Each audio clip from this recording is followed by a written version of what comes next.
Hello বন্ধুরা, good morning. কেমন আছো তোমরা সকলে? আমি সুদীপ্তা চলে এসেছি নতুন আরও একটি ভিডিওর সাথে। তো সকালবেলা ঘুম থেকে উঠে গেছিলাম মর্নিং ওয়াকে। আজকে সকালবেলাটাই শুরু করলাম রান্নাঘর পরিষ্কার নিয়ে। যেটা আর কি মেয়েদের মানে নিজেদের ঘর হয়, সেটা হচ্ছে রান্নাঘর। একটা বিবাহিত মেয়ের মানে নিজস্ব যদি কোনো ঘর হয়ে থাকে তবে সেটা আমি বলবো রান্নাঘর।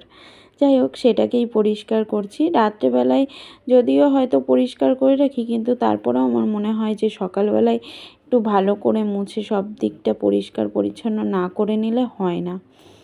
তো এই ভালো করে একটু মুছে টুছে পরিষ্কার করে নিলাম।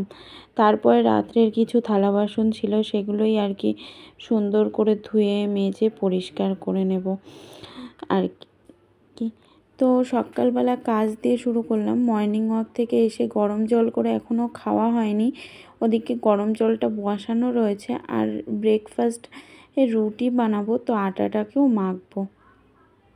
তো সকাল সকাল ভাবছি সব কাজকর্মগুলো সেরে নেব। জানি না, ভাবি তো রোজই, যে প্রত্যেক দিনই ভাবি যে সকাল সকাল সব কাজকর্মগুলো সেরে তাড়াতাড়ি স্নান করে পুজো দিয়ে কিছুক্ষণ টাইম বসে তারপর রান্না বসাবো। সেই কাজ সারতে সারতে মানে প্রচুর দেরি হয়ে যায়।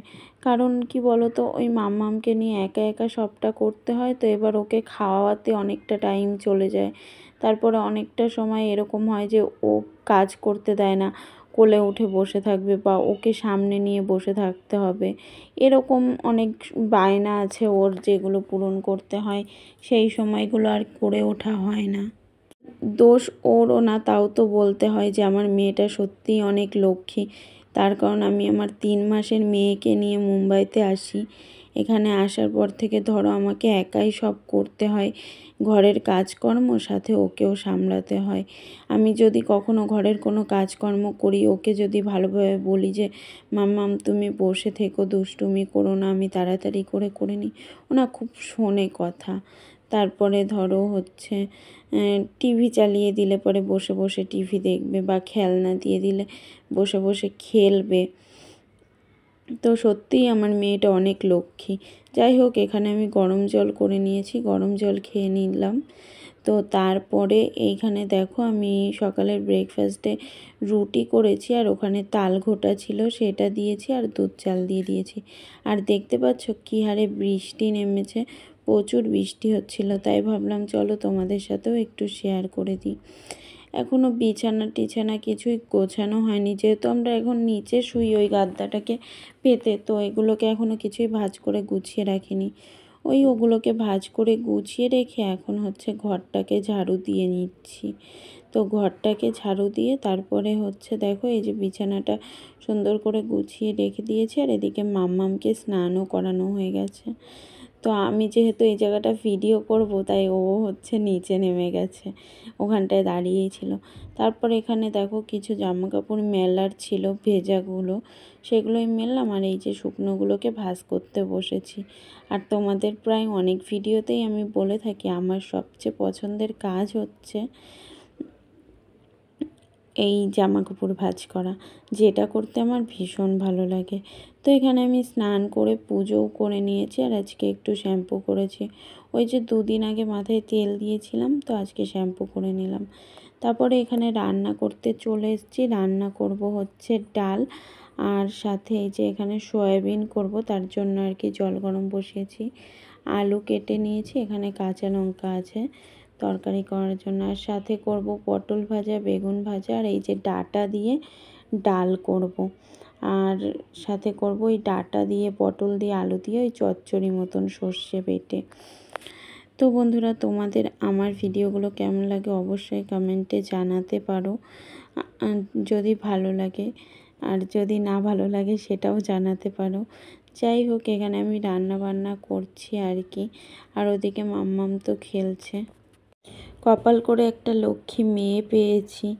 যাই হোক, ভগবানের অনেক কৃপা আমার পরে যে ওরকম একটা লক্ষ্মী মেয়ে আমাকে দিয়েছে। হ্যাঁ, দুষ্টুমি করে না যে এরকম নয়, দুষ্টুমি করে, আমি বকা দিই, মাঝে মাঝে মারিও, কিন্তু তারপরেও ও অনেক শান্ত শান্ত, কথাও শোনে। যাই হোক, এগুলো না বললেই নয়। আমার মনে হয় যে মেয়েদের জীবন পূর্ণতা পাই হচ্ছে মা হওয়াতে। আর ও আমার সেই পূর্ণতা মানে সেই জায়গাটাও আমার পূরণ করেছে।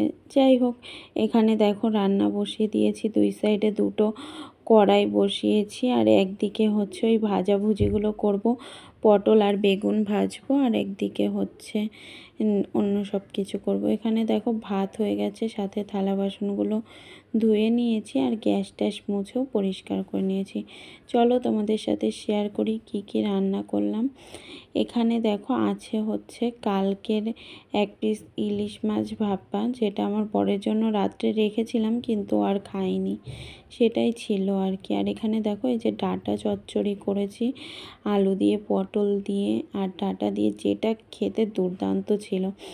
বিশ্বাস করো ডাঁটাগুলো এত টেস্ট ছিল না, আমি তো ভাবতেই পারিনি। 2টো ডাঁটা আমি 20টা টাকা দিয়ে এনেছি, মানে 2টোই ডাঁটা 20টা টাকা দিয়ে এনেছি, কি আর বলবো। যাই হোক, পাওয়া যায় না এখানে, পেয়েছি নিয়ে এসেছি, দাম দেখিনি আর। তো আর এখানে এই যে ডাঁটা দিয়ে ডাল করেছি, ডালের মধ্যে একটু পেঁয়াজ আর একটু রসুনও দিয়েছিলাম। ডালটা খেতে না দুর্দান্ত হয়েছিল, আর ডাঁটাগুলো ভীষণ টেস্ট ছিল।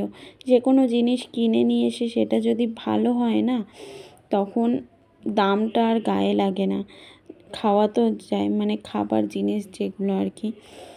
আর সাথে দেখো এখানে সয়াবিন দিয়ে আলু দিয়ে তরকারি করেছি, যদিও আলু মানে সয়াবিনটা কম ছিল, ওই তারপরেও অল্প করেই একটু তরকারি করেছি সয়াবিন আলুর।